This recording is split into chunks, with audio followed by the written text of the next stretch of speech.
It's working.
Hello, hello, hello.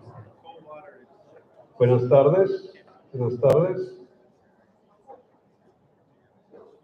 Everybody? Everybody understands Spanish. Okay. So I'll continue in Spanish. But no. I'm so happy to have all of you here. No question about that. Gathered around our Lieutenant Governor, Mark Robinson. We're honored to have you here, sir. Yeah, yes, louder. And the event is very exciting for us. We had even our deputy executive director for the whole country here of Libre flew from Nevada, Mr. Juan Martinez there, to be here with us and joining us here. I'll be very brief because the important thing here is to hear the round tables with our Lieutenant Governor on education. And we will advance to you guys that we will have in October another event on healthcare, most probably healthcare. But today we want to focus on education. And I will just say what the main principle of education is for the Libre Initiative. And it's very simple because it's natural. It happens everywhere, every time, which is the unique value of every person, of every individual. This is where we develop all our ideas and actions in this area of education. So for that reason, we consider that parents, the students, and the teachers are the driving force of the educational system. We think that they are the ones that have to be enabled to choose the system that suits best for their child.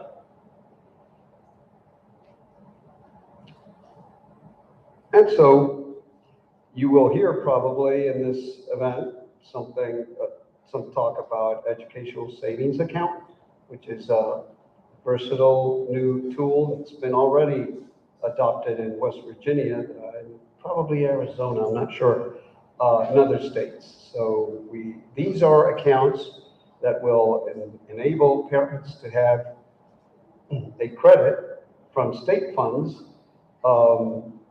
towards the education of their children, not just for tuition, but for many other plans like even sports or therapy, whatever they need. So yes, we do support and are strong advocates of school choice. Now, having said that, I want to clarify that we are by no means advocating for anything like an opposition between public and private schools. We are for all schools, not just these, but magnet schools or charter schools or home schools. They all come together to work for the best. And each parent and each child decides what is best for them. That's what we believe in. So with that, I will leave you with Mr. Dalton Clark, who will introduce this topic in a roundtable with, again, our Lieutenant Governor, Mark Robinson. Thank you so much.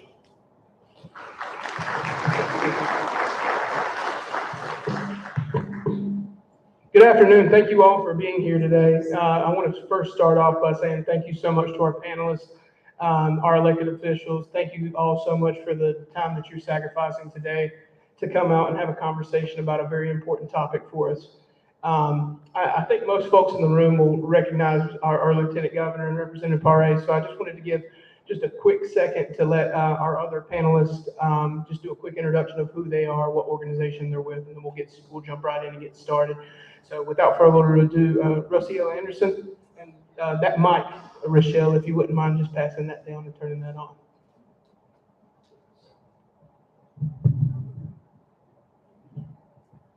I feel like I'm in the spotlight right here with the sun shining on my face. Good evening, everyone. My name is Rocio Anderson. I am the president of the North Carolina Society of Hispanic Professionals. Our office is based out of that Cary town. Hello, I'm Robert Bortons. I'm the CEO of Classical Conversations, and we help people homeschool.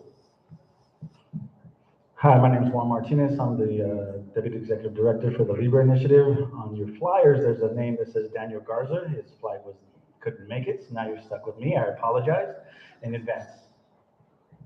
Good evening, everyone. It's a joy to be with you. My name is Rochelle Ingen, and I am the Senior Policy Analyst at the Americans for Prosperity. Good evening. My name is Erin Paré, and I represent Southern White County in the North Carolina House of Representatives.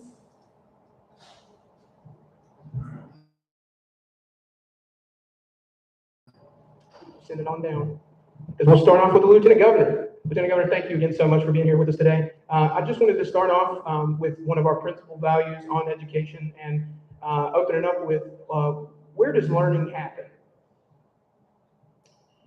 Well, that's a kind of difficult question to answer because learning happens in a myriad of places. It just doesn't happen in the classroom. I had the occasion to meet with a fellow from Mexico, and he has been here for 20, I think he told me 27 years. And he brought his two sons with him, and he said that his sons have very little formal education, but these guys are expert builders. And he said they received their education uh, building homes, laying bricks, laying concrete, doing those things with their hands. That was their education. That's how they were brought up. But when we're talking about it in the format that we're talking about here, I truly believe that education happens uh, with a combined effort between parents, teachers, and students. All three are equally important in the equation. And all three, of course, bring unique things to the table, but it's not gonna happen in a vacuum. It's not gonna happen the way a lot of these bureaucrats hope that it would happen through standardized tests or trying to force agendas on people. It happens when we have a classroom that's built on the premise of just that, on education, not any type of indoctrination, not any type of ideology, but simply on the methods, tried and true methods that we know that work to teach children the things that they need to know. So I would have to say that that's where it happens. It happens in those interactions that we have between parents, teachers, and students. So thank you so much for that. And I'm going to keep the first question really simple. Everybody's got the first question, so we'll just pass it right down the line, and I'd love to hear your perspective. Thank you, Dalton. So we also believe that education, it's a combination of settings and people that have influence in how we learn. But we also believe that educational spaces should be culturally and linguistically appropriate, not only for our children, but for the parents to learn how to navigate the systems. And just as Lieutenant Governor mentioned, there are many settings in which you can learn, and how we contribute to the economy of the state is the result of the opportunities provided.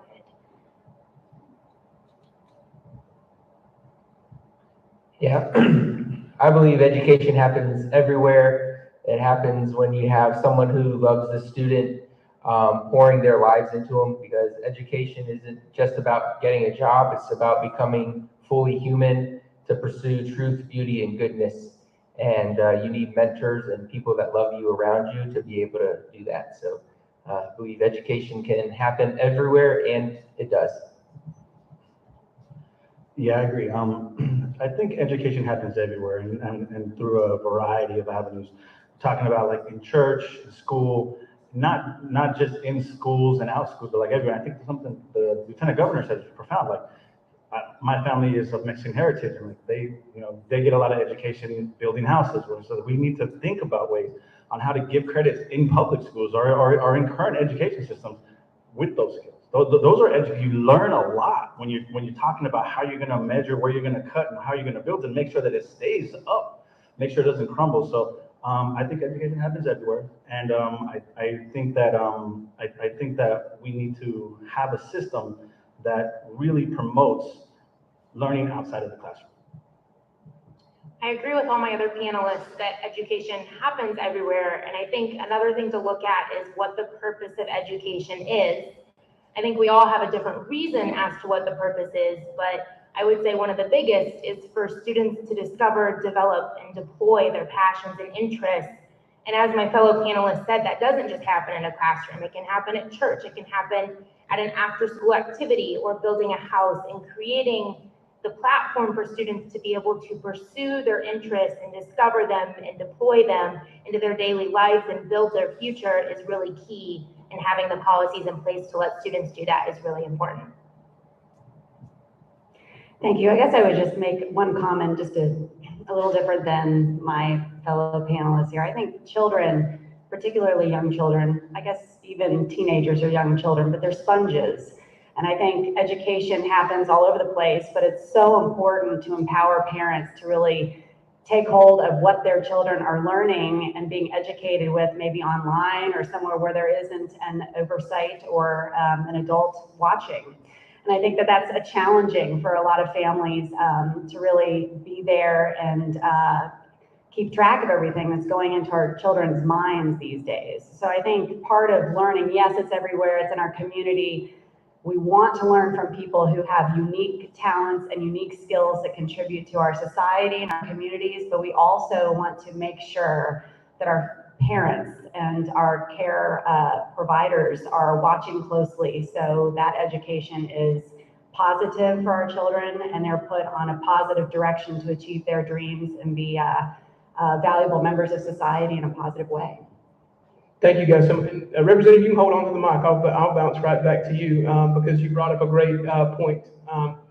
Shout out Representative Torbett. He's not here today, but he always talks about this trilogy. He talks about the trilogy of the parent, the teacher, and the student. And so you hit on one member of the trilogy, the parent. Would you mind just giving your perspective of why is it important that the parent has the ability to customize their child's educational pursuit?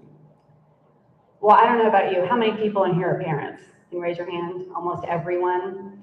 So I'm also a parent. I have 2 children, and they are nothing alike, maybe in some ways, but they get along sometimes. Sometimes they don't.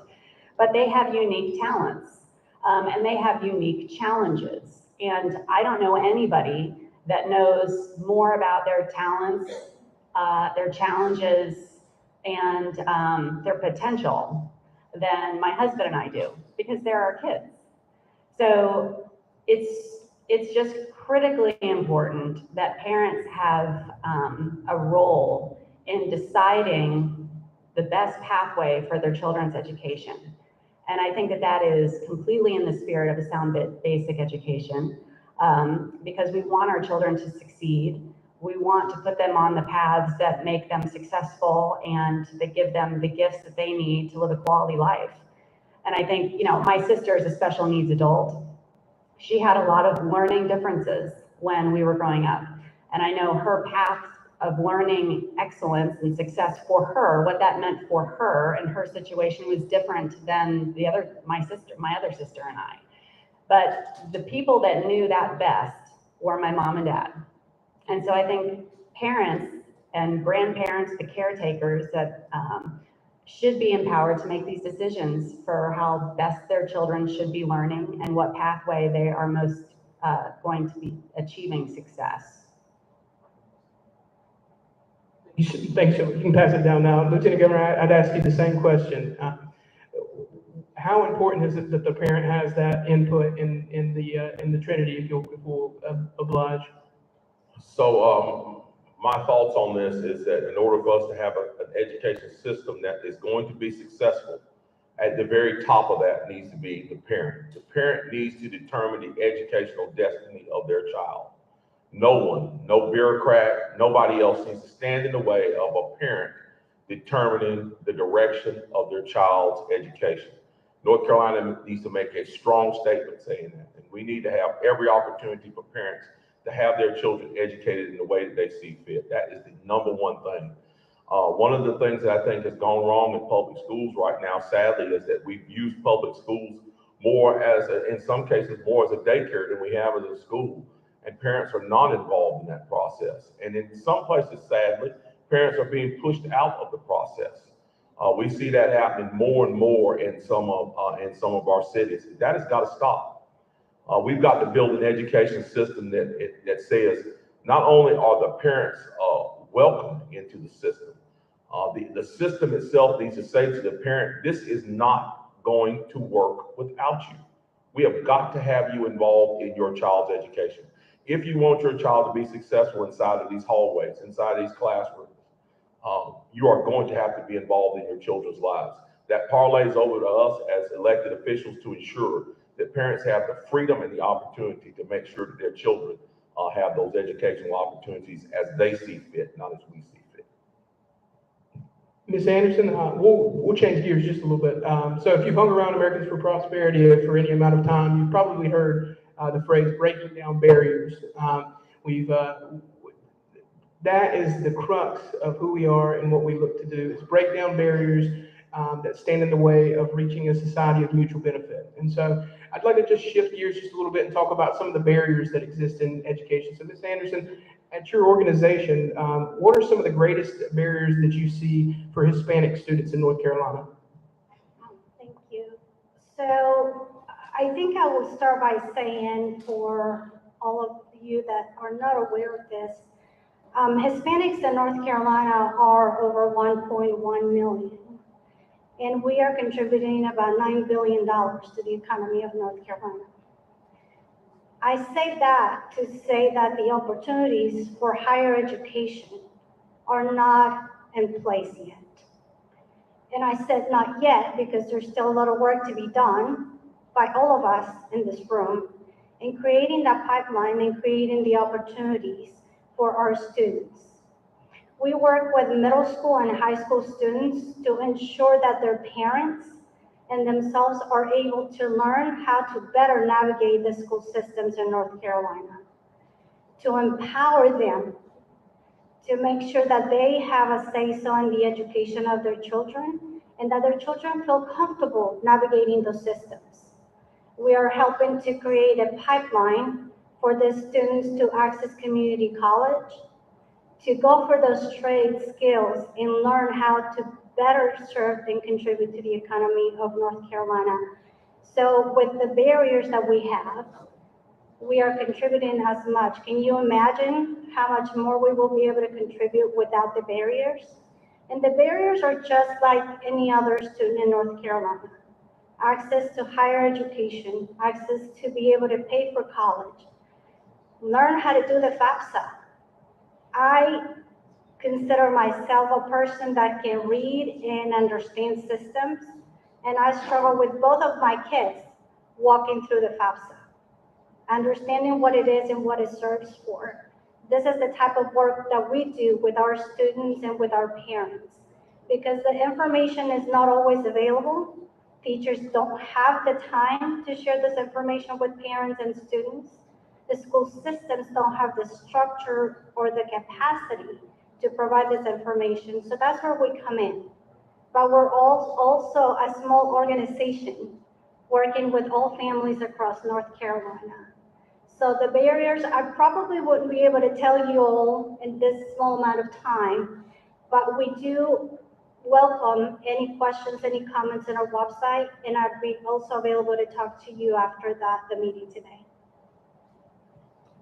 Thank you so much, Robert. As our resident expert on homeschooling, what are some of the barriers that children who are looking to seek homeschooling as an option for them face in North Carolina? Well, I think one of the barriers to homeschooling is just parents feeling confident that it's something that they can do, maybe not knowing that it's legal even to homeschool, especially maybe if you come from a country where it's illegal to raise your children. And another barrier is how to pick curriculum. And I think in North Carolina, we have NCHE, which is a nonprofit organization. They throw a great conference on every single year, so parents can learn what options there are. At Classical Conversations, we have programs during the summer that are free that any parent can come to, so they can learn about not just about homeschooling, but how to implement it in their own homes.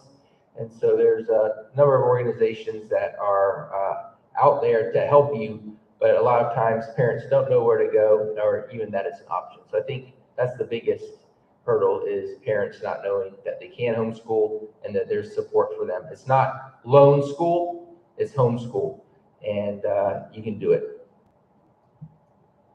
Juan, what are some of the barriers that you see in the Hispanic community? I know that you're not a native of North Carolina, but feel free to speak nationwide or even from your experience in Nevada. So just across the nation, when it comes to Libre and school, talking about education is such a passionate thing for Hispanic parents. I mean, when you poll Hispanics nationwide, education is always one of the top issues for Hispanics. And so like, I think one of the barriers that we come into is just being able to participate in their child's education, specifically when it comes to like language barrier and knowing what's going on. And I think we all know, like one of the biggest indicators for success is a parent that's engaged in their children's education. And so when we have that barrier, and specifically like a one-size-fits-all school system, it doesn't tailor to the needs of the community. So that's one. So when it comes to like, there's a lot of barriers, but when it comes to the biggest barrier, I think that's one of them. Michelle, I'm gonna skip you. I can do that since we're colleagues. Representative, just changing gears a little bit.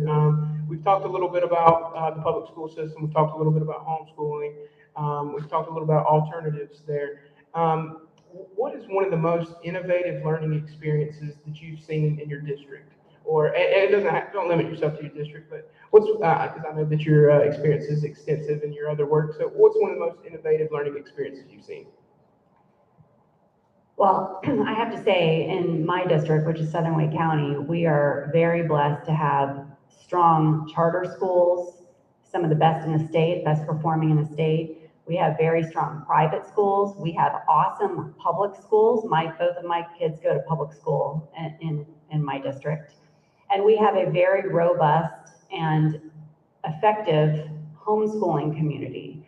So I guess you could call that innovation, meaning there's choices there for families, and I think that they're working. So we need to embrace what works for kids. But I would have to say, I'd point out maybe another example. And shameless plug for my committee that I'm chairing on the Advancing Women in STEM that's happening tomorrow, but we're going to be talking more about this. But I was really excited to see some very effective and productive partnerships between the private sector and being hands-on with kids, in this case, in public school. It might be happening also in other schools, where children or young adults, if you're talking about high school, they learn, they're doing well in their math class, they're learning things in their science class, but it's when a private sector entity, a company, comes in with commercial quality equipment and allows them to be hands-on learning what that math class is teaching them and how that applies to an actual job in the real world. And I think that that's excellent for kids to be able to see, this is what my science class I'm learning in this class, but this is what that learning experience can do and translate into to make it a real life impact on this world. And I know that that's happening in particular Holly Springs High School and the NC biotechnology industry. They're really doing some good work there with some of the young adults in our high schools. And I think that's positive, and I think we'll be seeing a lot more of that. And I think that's a really good example of innovation education that's happening in my district. I'm proud of it. Thank you so much. We're always looking for opportunities to save as much money as possible. So please pass the mic all the way down to the Lieutenant Governor. Lieutenant Governor, I'd love to ask you the same question. Your constituency reaches a little deeper, and you get from Manio to Murphy. So I'd love to hear your perspective. Well, I can tell you this. I echo what Representative Perez said. I've been to some high schools and walked inside and was amazed at what I saw. I walked into one high school, a shop, an auto shop, and they told me I was going to see this auto shop at this high school. And I thought, okay, so I'm going to go in, I'm going to see a small little building with maybe 3 cars and 2 or 3 guys. This place looked like a dealership. It literally had a window. They were teaching these high school students these real world applications, how it's done in the real world, so that when they step out of high school, they can step right into the training that they need and the certification that they need, and then step out of that certification directly into a job. And when they step into that job, how that job functions is not a mystery. I was absolutely blown away that we have things like this in North Carolina. That leads me to the next thing, big piece of innovation in that state, and that's Apprenticeship NC. Apprenticeship NC works hand in hand with community colleges, and I can tell you this, if you have not been to a community college lately, the community college is no longer that cinder block building where the high school dropouts go to speak, so to speak. When I was in school, the community college was kind of a place where we didn't really understand what happened there. The community colleges of North Carolina, if you walk into many of them today, they are doing fantastic things. They are teaching students real world skills. And not only are they teaching them these real world skills, these students are coming out making fantastic salaries, moving into careers that are going to last them for years and allow them to be able to build a life. And what we're doing on that front is amazing. We were able to secure some $13 million for apprenticeships here in North Carolina, and we're steadily sending that money out across the state to continue to ramp up those efforts, because we truly believe that education, a good education, is not just found at a four-year university. A good education to be found at that community college where you can learn how to be a mechanic, learn how to be a plumber, learn how to be a nail technician, or learn how to be a beautician. Those skills that we all need and services that we all need, and we need people to fill those roles, and those roles can build great careers. And so I would say the second part of that innovation, besides our high schools, is that apprenticeship and the community colleges. Thank you so much for that. Ms. Anderson, I know you talked a little bit about some of the things that your organization does. If you wouldn't mind, I know it's always hard when you're representing the whole organization, but could you name one program that you're most proud of, that's the most innovative to helping children? Yes, and as my counterparts were talking, Lieutenant Governor mentioned that the technical skills of people in learning in community colleges. We also have found that our students were very interested in STEM careers. They just didn't have enough information or access to the information. So we partnered with Burrs Welcome Fund to create what is called Tu Portal STEM. It is your portal STEM. And what it does is brings the awareness, the education, English and Spanish, so parents can learn with their children at the same time what STEM careers are. And we have partnerships with Lenovo, Cisco, IBM to introduce these children that are about to graduate from high school into these technical careers to learn what it is like to work in those settings. Many, including my child, wants to be a computer science engineer, and he understood computer, he understood games, and that was about it, right? That's what was driving him. By having those partnerships, he is now at UNC Chapel Hill pursuing his degree, and he understands a lot more from having conversations with people that look like him. So we have a lot of IBMers, a lot of people that work at Cisco that are Hispanic professionals that have ventured into those careers. We also have people in the medical field. We also have people in the mechanics careers, and that makes or shares information with our students. And as everybody was saying, we don't need to go to a four-year university in order to get a degree in order to work in the field that we are more interested in. So if I have to name one, it would be Tu Portal STEM.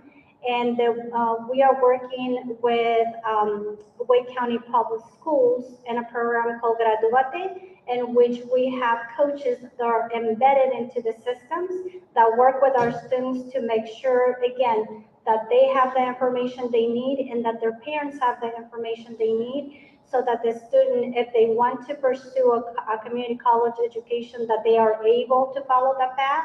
And if they want to go to a four-year university, they also have the understanding and the resources to do so. Thank you so much. Robert, just to kind of change gears just a little bit. I know that you've got a wide network and a wide range of students that you're working with. Is there a story that you might have that you could share in the spirit of that? There's a pathway for each and every one of us, and that pathway may look different. Is there a story of one student in particular, or a story that you've heard where they really found their stride in homeschooling? So maybe the public school or private school or charter school or whatever alternative wasn't for them, where maybe homeschooling was like, okay, we finally found it.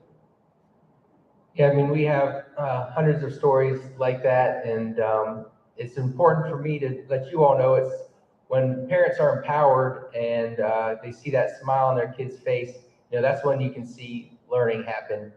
And, one of those stories is just, a kid who was depressed, was getting good grades, started getting bad grades, and the parents knew that they needed a change of venue. And they didn't once consider to be homeschooling, but they knew the systems around them weren't helping their child. And so they pulled them out and started homeschooling and just started, see the smile come back on their kids' face, started them really engaging in the learning process, and just continued to not just homeschool that 1 year, but continued to homeschool and eventually got into college and graduated with a mechanical engineering degree. So it's always, for us, there's so much about a community coming around. We have a student in one of our communities with cerebral palsy, and so they take a long time to talk and to get out what they're thinking. And we have groups that meet once a week, and the group of students around him engage with him and keep him in the learning process. And the parents that are there, that are not just his parents, but the neighboring parents, are making sure that he's learning. And we have a competition every year called Memory Master, where a student has to repeat 1,200 facts that they learned that year. So they memorize 1,200 facts and they have to report it. And usually it takes about 4 hours for most students to do. About 20% of our students become Memory Master. That community sat around this student with cerebral palsy and spent 48 hours with him over a period of multiple weeks so that he could tell us all 1,200 facts so he could be named Memory Master. And so those are just ways that a community of homeschoolers can come around someone with learning disabilities or someone in a situation that's not working for them and lift that student and that family up and let them achieve their God-given potential. That's awesome. Thank you so much. I don't think as a legislative liaison for Americans Prosperity, I probably wouldn't be doing my job very good if we didn't talk a little bit of policy. So just kind of shifting gears a little bit and talking a little bit about policy and what might work for North Carolina and what we're striving for. Rochelle, welcome back to the panel. Thank you. Thank you so much. I know it's going to be hard to pick just one because we've seen a wave over the last year or two in transformational education policies across our country. Is there a state that you think that, hey, they're doing it right, they've got it right, and maybe something that we here in North Carolina can start to look at and try to mimic? So I think it's really interesting, and the pandemic has shown a light on inequities and disparities in education that we probably haven't seen before. And it's also put parents in charge of their children's education in ways they haven't been. And so in light of that and a lot of other factors, a lot of states have rapidly started passing expansive and transformative educational choice programs. Educational choice has been around for several decades now, and in the last couple of years, we've seen more programs passed that benefit more kids than was the case in the first 20 years of this movement. We've seen West Virginia pass a nearly universal education savings account. Arizona just passed a completely universal education savings account program, but they're not the only states. And I think that's what's really interesting, as I get asked this question a lot as I travel the country and talk to policymakers. They say, what state should I look at? And there are really good examples in West Virginia and Arizona, but then if you look at states like Florida that have a myriad of options, they have public school choice, they have charter schools, they have magnet schools, they have, I think, 6 private school choice programs that they recently kind of all wrapped up into one, and they're still looking to make new reforms. And I think that's the tough thing is it's really hard to identify one state, because you want a state that is constantly reforming, that is constantly looking at what is best for families and children and making the policy changes necessary to suit children's needs and give them full flexibility to discover their passions, deploy those passions, and create a successful future. So North Carolina could be next, so we'll see. But I would just, challenge you to keep innovating and keep making changes as opportunities arise. Thank you so much for that. And I can assure you, I know you haven't been in North Carolina long, but the North Carolina will find a way to do it their own way. I can promise that. So, Juan, I kind of want to shift to you a little bit and talk about a recent poll I saw. A recent poll I saw on the Libre website where school choice by the Federation of Children, there was a school choice poll that was out recently where the Hispanic demographic blew out of the water any other demographic. It was the most popular school choice program or demographic that supported school choice in the nation.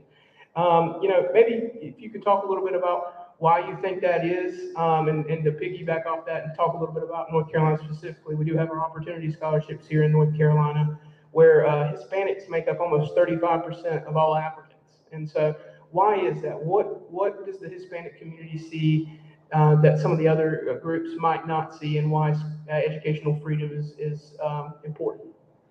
So I think it comes down. I think it comes down to North Carolina and national is that Hispanics believe in the American dream, right? You work hard, you do the work, and you learn, and you will advance in this country. They come from all over Latin America to America because of those opportunities. And so I think that's why we're seeing a big surge in the Hispanic community with the educational opportunities in our communities, because I think like simple things are like, they don't understand, let me put it this way. When I talk to certain parents, they think their children are doing good. But when you explain to them sometimes that your child is doing good in a failing school, their eyes open up. They're like, wait a minute, that doesn't seem right. And so when we talk about opportunities to take them and harness their individual contributions to society and maximize their value, so they can be successful, those opportunities, that's why they came here, right? They came here for that, and they want to partake in that. They want that for their children. They go to work every day. We have someone here in North Carolina. I was just talking to him, and they're very passionate about their education because their parents were very passionate about their education. And their mother used to tell them, I'm not doing this. I'm not cleaning dishes so that you can do clean dishes. I'm cleaning dishes today so that you can be president, so that you can be a lawyer, so that you can be a doctor. And so that passion within the Hispanic community, and when they see and hear about the opportunities, be it homeschool, be it magnet schools, be it at ESA's educational opportunity scholarships, those are all very appealing to them and the Hispanic community for their children and for the future of this country. Thank you so much for that, Robert. I've got, as we're starting to wind down here and kind of come up on 7 o'clock, just trying to close down a little bit. I know that there's a short answer to this question I'm about to ask you, but I do appreciate it if you'd indulge me a little bit. We heard a lot about learning loss over the last 2 years. What does learning loss look like in your community?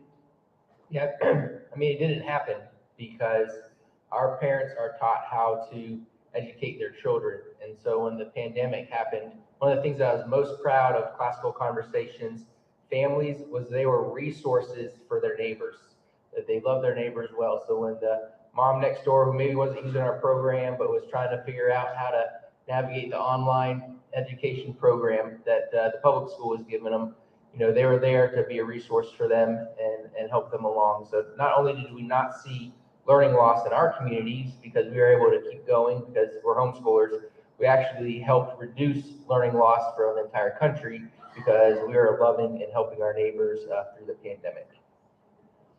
So thank you so much. I'll go down to Representative Paré if that's okay, and then we'll work our way back to the Lieutenant Governor. Representative, we've talked a lot about this, and I know that you've been very vocal, but I appreciate you just talking about it a little bit today for us. Should a family's income determine whether or not a child has access to educational savings accounts, and why or why not? Well, absolutely not. Your income should not dictate what quality school your child should be attending, which is why I've supported the Opportunity Scholarship Program even before I was a legislator. But absolutely, as a legislator, as you know, we raised the upper income threshold for the Opportunity Scholarship Program. We put more in the reserve fund for the program.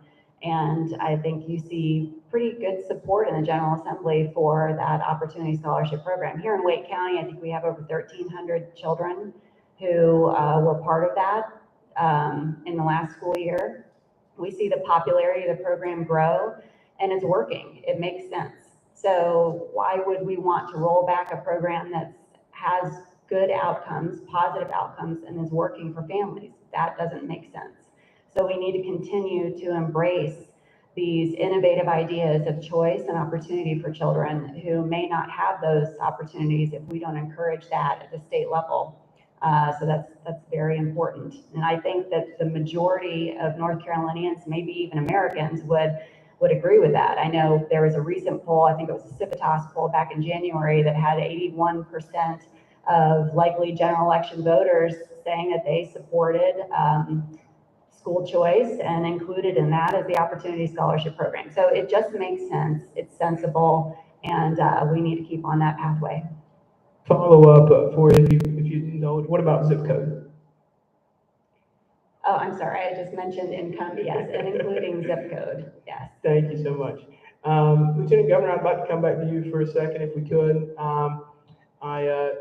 I was at a presentation you did earlier this year for the future of education, where you got up and talked a little bit about what our current ESAs, our Educational Savings Accounts, look like in North Carolina, and how those are limited to students with IEPs.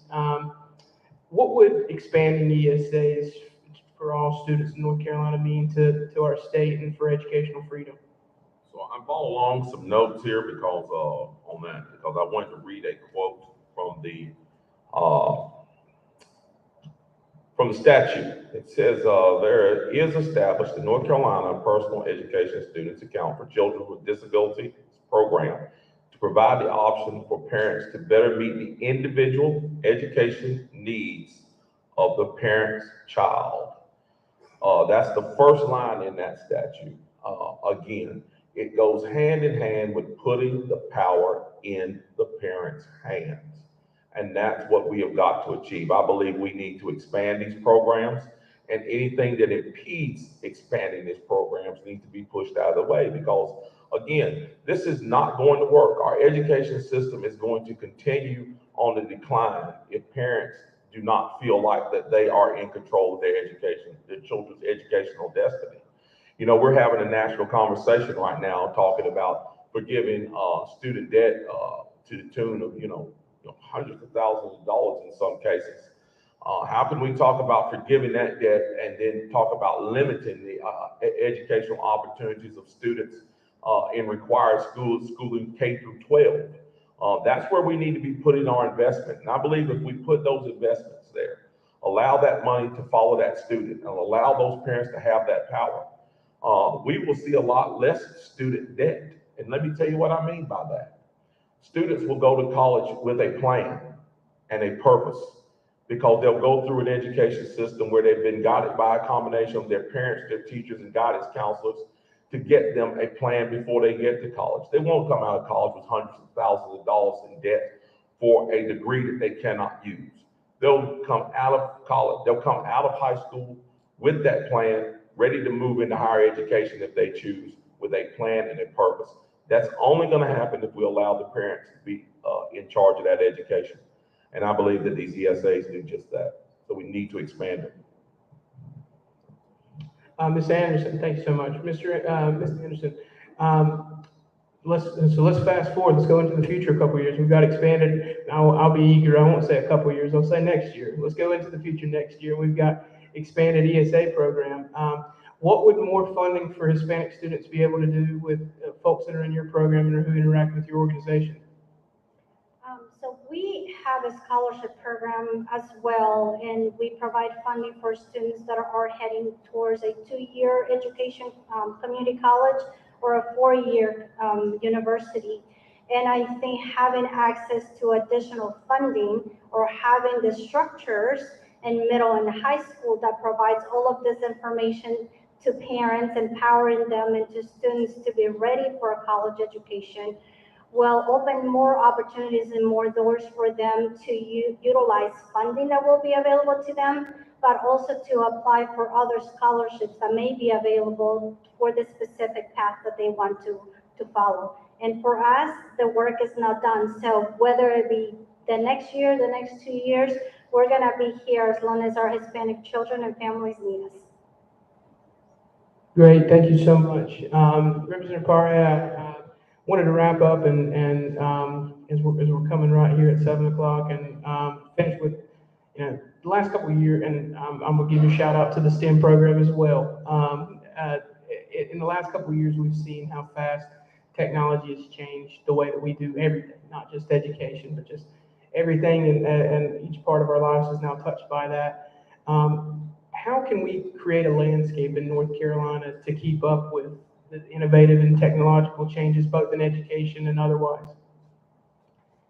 Gosh, that's a big question, but I think there's several pieces to that. First of all, I think in North Carolina, there's the divide in connectivity has been a problem, a big problem. And I think that the General Assembly has done a great job in helping to expand access to broadband and interconnectivity. And that's just not in the professional world, as we saw during COVID, where students need to rely on that internet access to be connected with other students and to learn. It's so crucially important. And so I think that's one piece of that.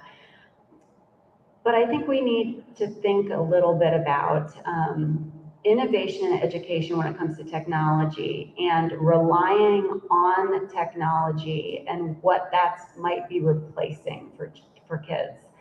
Because, and I'm a little concerned about this, I don't know, maybe everybody else is maybe a little bit too, is when there's an importance of using technology and using a screen. But that screen can replace other skills that you need to conduct your life. Dealing with people one-on-one, speaking to them in a way that's effective, communicating effectively, negotiating, conflict resolution, reading the room,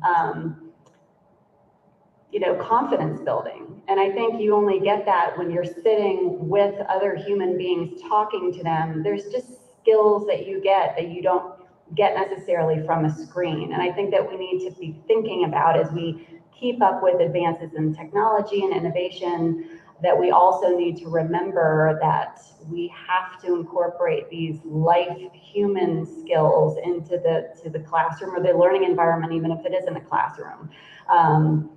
Because I know, actually, Lieutenant Governor, I just had a conversation about this when we were sitting in the car outside. I don't know if anybody saw this study, it's kind of interesting. West Point, the Academy at West Point, they did a study many years ago, and they polled the cadets, the cadets who had social media accounts and the cadets who did not have social media accounts, and they compared their grade point average. And the cadets who had social media accounts had on average one entire grade point average lower than the cadets who did not. So I think sometimes we can be so reliant on those devices and technology to keep ourselves up to date and connected with other people that there might be a cost to that in other areas. So I don't know if that completely answers your question, but I did want to just mention that. It was awful loaded, wasn't it? Ladies and gentlemen, please join me in thanking our panelists, and by a round of applause, thank you guys so much. We are right here at 7, and I know each and every one of you have families to get home to, but we've got a little bit more of food back there on the table if you'd like to stick around and hang out and eat a little bit. My name is Dalton Clark. I'm with Americans for Prosperity here in North Carolina. If I can answer any questions for you, I'm happy to do so, or put you in contact with someone who can. Lieutenant Governor, Representative, panelists, thank you guys so much again. We really appreciate you coming out.